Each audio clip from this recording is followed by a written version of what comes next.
Vamos abrir a palavra de Deus em 1 Tessalonicenses, capítulo de número 3.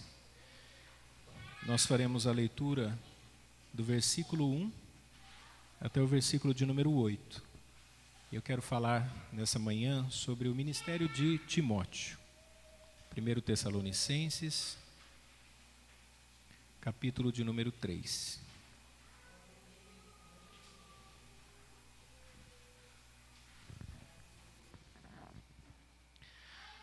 Nos diz assim a palavra de Deus: pelo que, não podendo esperar mais, de boa mente quisemos deixar-nos ficar sós em Atenas.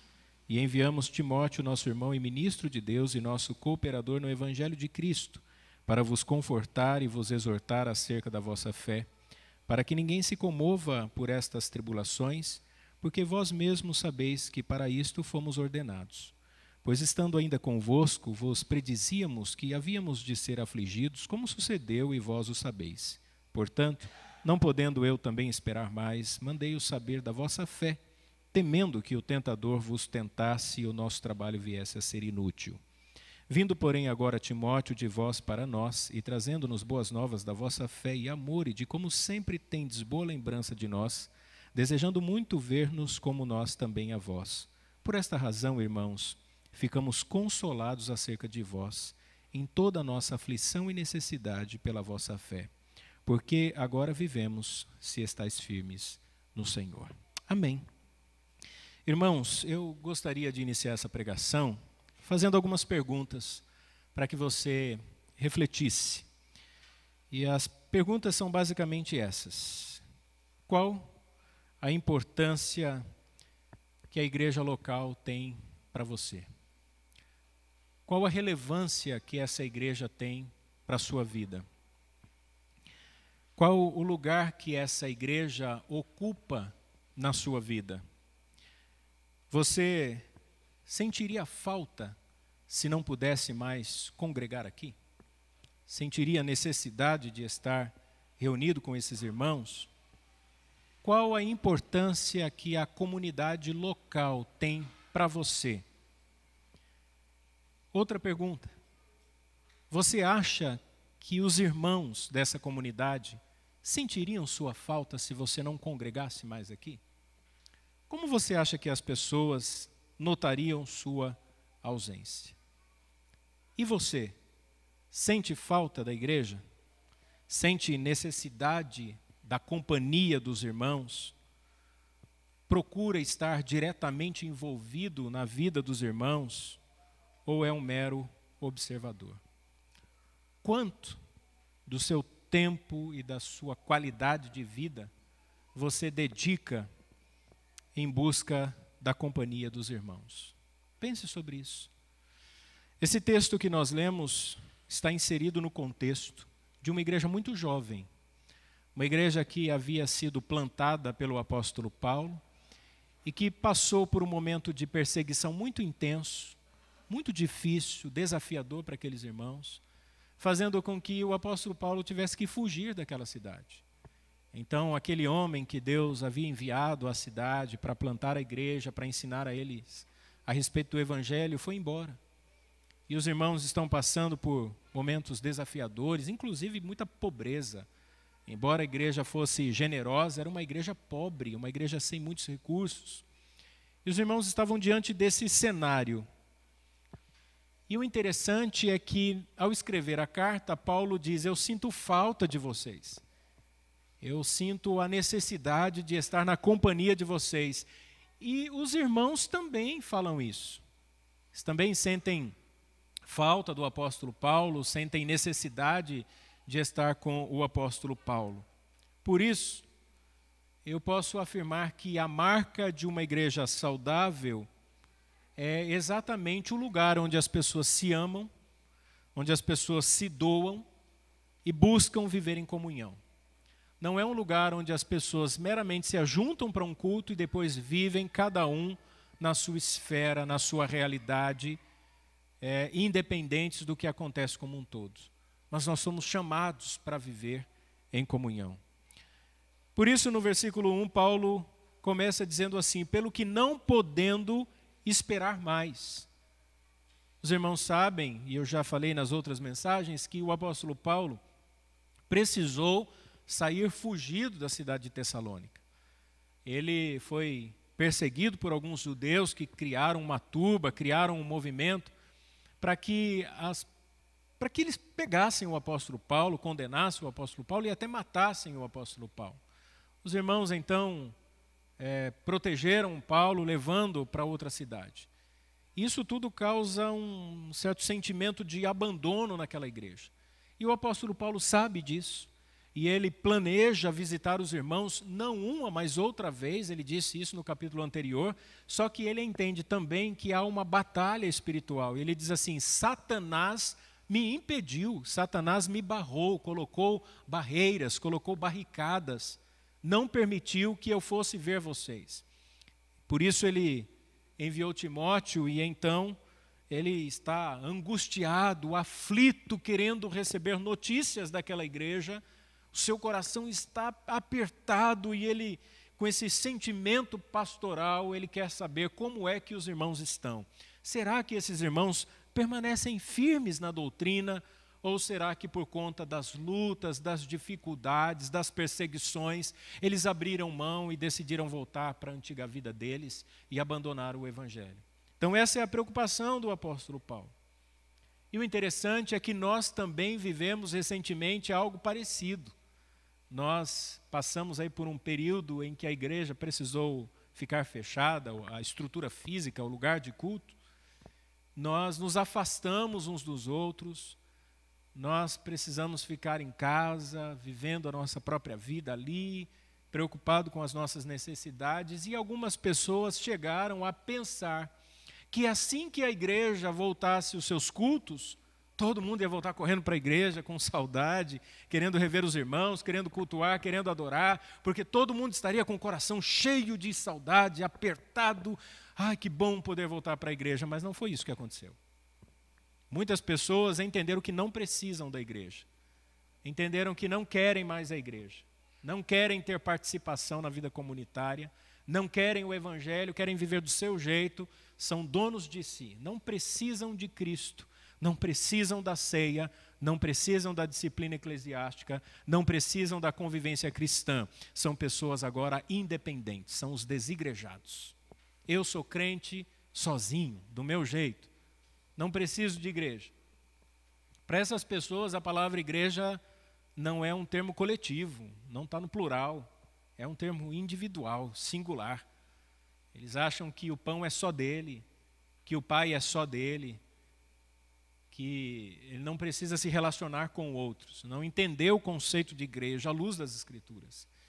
Mas aqui não, aqui esses irmãos estão preocupados e sentem a necessidade de estarem reunidos.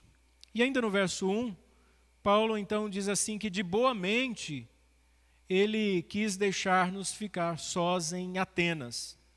Ora, ele entende que por uma necessidade os irmãos o levaram para Atenas, porque na cidade de Bereia, onde ele estava escondido, alguns judeus descobriram e foram para a cidade, e os irmãos rapidamente subiram com ele para Atenas, deixando ali a província da Macedônia e partindo para a província da Acaia. Levaram Paulo e ele então usa o bom senso. Ele deixa que Timóteo fique responsável por visitar aqueles irmãos, porque ele não pode agora sequer ter na sua companhia os missionários que sempre o acompanham, que é Silas, ou Silvânio, né, em algumas versões, e o próprio Timóteo. E ele diz assim que ele vai para Atenas.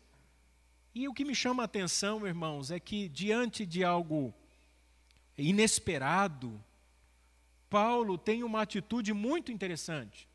Porque se nós lermos Atos capítulo 17, a partir do versículo 15, 16 em diante, nós vamos perceber que Paulo aproveita a oportunidade de estar em Atenas e ele começa a pregar o evangelho.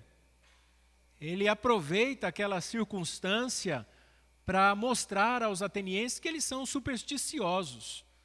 E prega lá a respeito do Deus desconhecido, desafia os filósofos. E a gente extrai uma lição interessante daqui. Por quê? Paulo não perde tempo discutindo por que razão ele deveria ir ou não em Tessalônica, se deveria ou não enfrentar a turba dos judeus vorazes que queriam matá-lo, se era correto ou não pegar em armas e criar um tumulto também, ou mobilizar os cristãos para enfrentar os judeus. Não, Paulo prega o evangelho. E diante do que a gente está vivendo, eu tenho visto muitos crentes debatendo militância política, debatendo teoria da conspiração, mais preocupado com a vacina do que pregar o evangelho. Tem gente mais preocupado com crise econômica do que com salvação. Nós temos que aproveitar essas oportunidades inesperadas, porque ninguém esperava a pandemia, para mostrar às pessoas que isso tudo faz parte de um quadro maior, em que Deus está manifestando o seu juízo sobre a humanidade. Com vacina ou sem vacina, com direita ou com esquerda, com dinheiro ou sem dinheiro, com bolha econômica ou sem bolha, Cristo vai voltar. E nós, às vezes, nos desgastamos e nos aplicamos tanto a coisas que não vão trazer resultado algum. Mas tem gente que não tem coragem de falar do evangelho. Ele ataca as pessoas na internet, na família, nos grupos, mas não fala de Cristo para ninguém. Não tem vergonha de falar que é contra um posicionamento, mas tem vergonha de falar que é evangélico, tem vergonha de falar que é crente, tem vergonha de dizer para as pessoas que sem Cristo elas vão para o inferno. Nós precisamos de coragem para pregar o evangelho. Mais do que coragem para debater ideias, é pregar o evangelho. Paulo prega o evangelho. Se eu estou em Atenas, então é aqui que eu vou pregar. Se eu não posso ir a Tessalônica, se o diabo me barrou, então é aqui que eu vou pregar. Aproveite cada oportunidade para falar de Cristo. E olha só como ele usa o bom senso. E enviamos Timóteo, nosso irmão e ministro de Deus, e nosso cooperador no evangelho. Ele reconhece que Timóteo é alguém levantado por Deus. Essa expressão, ministro de Deus, é o enviado para anunciar o evangelho. Talvez aqueles irmãos poderiam pensar assim, Paulo não nos deu o prestígio de sua presença, mandou um auxiliar. Paulo não quis vir à igreja, mandou Timóteo. Mas ele está dizendo à igreja, não é desprestígio. Timóteo é um ministro. Timóteo é alguém chamado por Deus, capacitado por Deus. Mais do que isso, ele diz que ele é o cooperador no evangelho. Ou seja, ele representa a mesma missão. Timóteo é um homem levantado por Deus. E é por isso que eu estou enviando ele a vocês. Aqui, nós aprendemos que cada um de nós temos uma missão. Se o apóstolo Paulo plantou e fundamentou aquela igreja, Timóteo tem um papel importantíssimo, que é orientar, instruir, aconselhar, dar respaldo teológico para aqueles irmãos, continuar ensinando, porque eles tinham muitas dúvidas. Paulo tinha ficado pouco tempo e era natural que essas dúvidas existissem.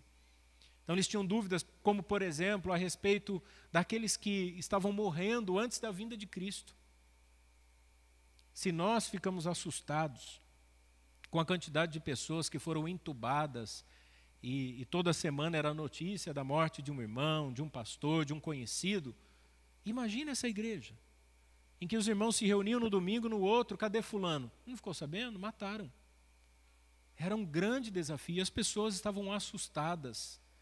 E aí Timóteo vai consolar aqueles irmãos, verso 2, para vos confortar e vos exortar acerca da vossa fé. Confortar aqui é a ideia de fortalecer os irmãos diante das perseguições. E não só confortar, mas exortar, estimular a ação. Olha, não parem, continuem. A vida cristã já pressupõe perseguição, luta, tribulação, não é fácil, mas permaneçam firmes. A admoestar as pessoas diante das dificuldades é importante porque fortalece, é natural o desgaste, é natural o abatimento quando nós passamos por lutas constantes e a palavra de ânimo nos ajuda.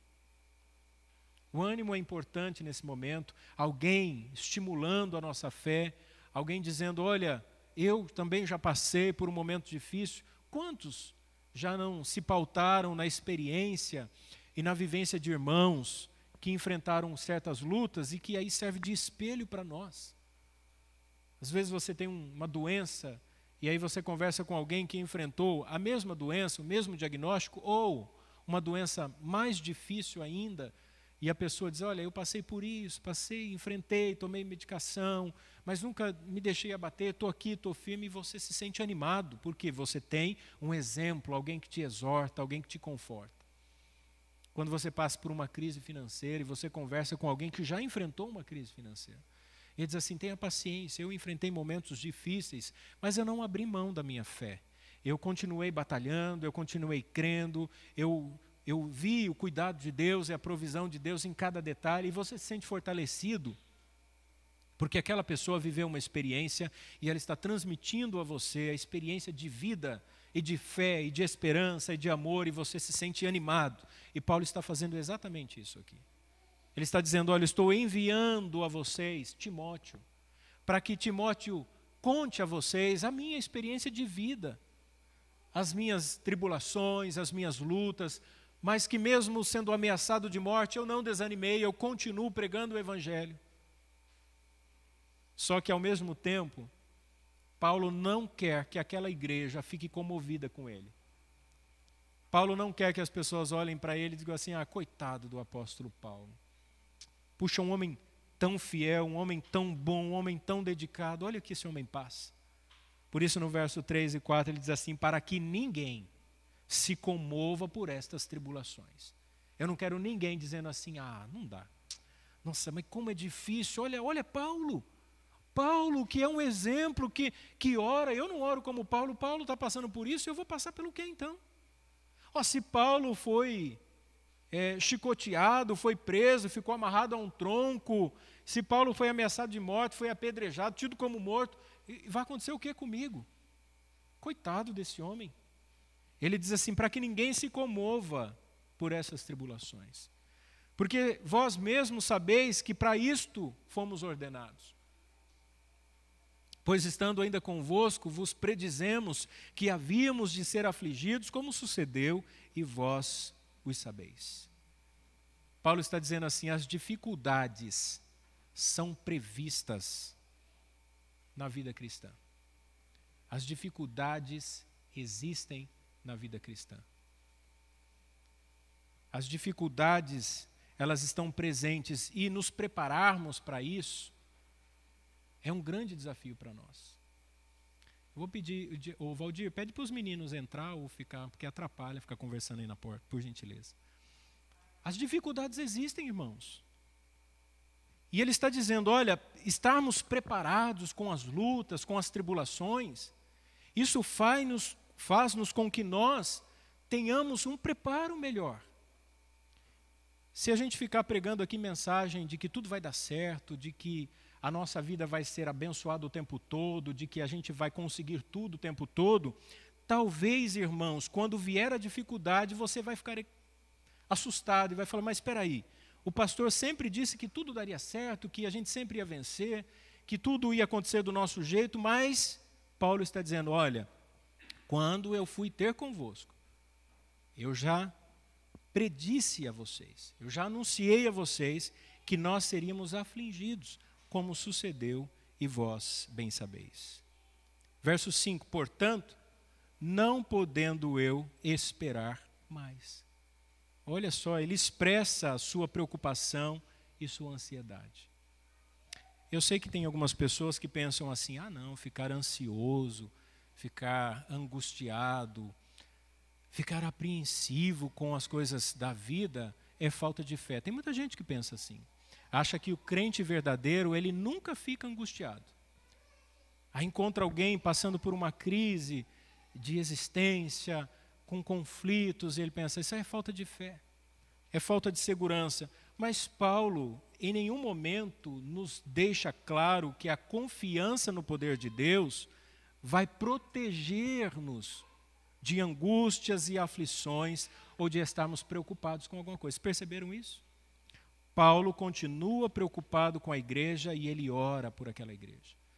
Isso aqui é sinal, irmãos, de estrutura humana. Isso aqui é sinal de que nós passamos por dificuldades, que nós precisamos de estímulo à nossa fé, que nós precisamos de disciplina, porque senão a gente desanima mesmo. Por isso que é importante o culto. Por isso que é importante, às vezes, ouvir a palavra e o pastor dizendo, olha, permaneçam firmes, continuem, batalhem. Verso 5, mandei-os saber da vossa fé, temendo que o tentador vos tentasse e o nosso trabalho viesse a ser inútil. O próprio apóstolo Paulo temia isso. Eu preguei o evangelho, eu fui dedicado, eu ensinei a vocês a verdade, mas eu temo que o diabo tenha causado algum tipo de confusão e tenha desanimado vocês. Eu tenho receio de que Satanás, assim como ele me colocou barreiras, ele tenha gerado um desânimo no meio de vocês. Toda vez que alguém desanima de vir para a igreja, existem duas coisas importantes que nós precisamos saber. Primeiro, existe uma ação da nossa natureza caída. Nós somos pecadores. Naturalmente, nós não queremos a Deus. Nós somos vaidosos, orgulhosos, como diz o meu pai, metido à besta. A gente se acha dono do próprio nariz, a gente acha que não precisa, que é tudo besteira. Só que atrás dessa natureza caída existe uma ação maligna. Satanás continua alimentando. Isso não vai não. Não precisa. Imagina, você é uma pessoa tão boa. Geralmente, das duas uma, ou ninguém na igreja é perfeito. Está cheio de pecador, está cheio de gente irresponsável. Você conhece quantas pessoas? E aí começa a alimentar. Por que você vai ficar indo na igreja e começa a olhar defeito em todo mundo? Já viu aquela pessoa? Ele encontra defeito em todo mundo. É defeito na liturgia, é defeito nos ofícios da igreja, é defeito na liderança, é defeito no irmão. Porque não... Mas ele é perfeito. Só no mundo dele. Do Pequeno Príncipe, né? Que tem a rosa e o mundinho. Só naquele mundo fantasioso. Ou a pessoa que começa a achar que ela é incapaz. Não, os irmãos são... Nossa, os irmãos daquela igreja são uma bênção, eu não consigo. Já que eu não consigo ser como eles, então eu não vou mais. Tem gente que pensa assim, eu não consigo ser certinho como os irmãos, então eu vou abrindo mão. E Paulo sabe que Satanás está atuando atrás disso. Então ele está preocupado. Aí ele manda a Timóteo, verso 5, mandei-o saber da vossa fé, temendo que o tentador vos tentasse e o nosso trabalho viesse a ser inútil. Ele sabe que o diabo pode atrapalhar as suas ações. Verso 6, vindo, porém, agora Timóteo, de vós para nós, e trazendo-nos boas novas da vossa fé, e amor, e de como sempre tendes boas lembranças de nós, desejando muito ver-nos como nós também a vós. Agora a alegria de Paulo é enorme. Ele diz assim, olha, eu recebi uma notícia de que vocês permanecem firmes. E ele ficou tão feliz ao ponto de pedir a Timóteo que naquele momento já começasse a escrever a carta. A expressão original seria a ideia de que Timóteo havia chegado com notícias dos irmãos e se sentou para escrever a carta de Tessalonicenses. Isso mostra claramente a ocasião e o objetivo dessa carta. É como se ele falasse, não, escreve agora, Timóteo. Manda a notícia agora para os irmãos do tamanho da minha alegria. Por que Paulo está alegre? Porque ele diz assim no verso 6, Timóteo trouxe boas novas da vossa fé. Boas novas aqui, irmãos, tem a ver com o evangelho. Paulo está dizendo, olha, o que Timóteo me disse é que a igreja é firme na palavra de Deus. É que vocês conhecem a doutrina, que vocês conhecem o evangelho. Versos 7 e 8, para concluir. Por esta razão, irmãos, ficamos consolados acerca de vós, em toda a nossa aflição e necessidade, pela vossa fé, porque agora vivemos se estáis firmes no Senhor.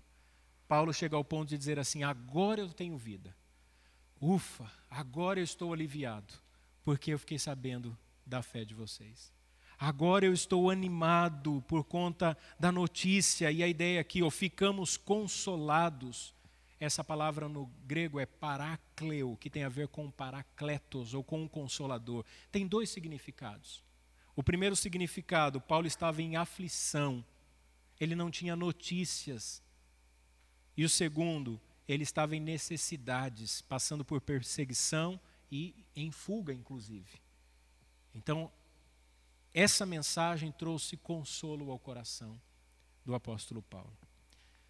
Diante do quadro que nós estamos vivendo, de altos preços, né? Inflação, crise política, crise sanitária, esfriamento da fé, abandono. Quando eu venho à igreja, no domingo eu vejo os irmãos firmes com suas famílias, perseverando na fé. Eu me sinto aqui, como disse o apóstolo Paulo, vivo, vivo. Nós fazemos parte de uma comunidade que crê no Evangelho. Nós continuamos firmes. Por isso, irmãos, eu quero concluir a minha mensagem dizendo o seguinte. Primeiro, não se afaste da igreja. Antes, procure ter comunhão, seja participativo da vida comunitária. Segundo, organize a sua agenda com as atividades da igreja. Toda vez que nós nos reunimos no começo do ano para definir a agenda, a gente coloca no quadro. Olhe no quadro, veja as atividades e organize a sua agenda. Esteja preocupado com as atividades, influencie seus filhos, participe você também, para que você possa ter mais espiritualidade. Terceiro, identifique-se com um grupo de irmãos. Não estou falando para criar panelinha, mas para você criar um grupo onde você possa compartilhar experiências de vida com pessoas que você tem algum ponto em comum. Procure um grupo. Irmãos, às vezes a nossa tendência é esperar que as pessoas venham até nós. Não. Olhe para a igreja, identifique e vá até as pessoas. Faça amizade, se envolva. Às vezes a pessoa vem na igreja, termina o culto, estou dando a bênção apostólica, já está entrando no carro. Difícil, você não vai conseguir criar vínculos. E talvez alguém vai dizer, não, mas eu não gosto de ter amizade. Gosta sim, porque tem amizade no trabalho, tem amizade na escola, fala com os vizinhos, está cheio de amigo. É que tem gente que não tem amigo na igreja, não sei porquê. Mas nós precisamos criar amizades, nós precisamos disso. Quarto, não crie projeções sobre as pessoas. Às vezes a nossa percepção de mundo faz com que a gente projete sobre as pessoas o nosso ideal. E a gente fica pensando assim, fulano não é espiritual, ciclano não é crente. Não faça isso. Não fique querendo ver cisco no olho dos irmãos, senão vai ter uma trave no seu olho. Isso é um perigo. Não fique avaliando as pessoas, não cabe a nós. Deixe que Cristo faça isso. As ovelhas são dele. Mas procure amar, respeitar. Se houver uma demanda, uma necessidade que você pode auxiliar, ofereça ajuda. Irmão, percebi uma dificuldade nessa área, estou aqui para te ajudar.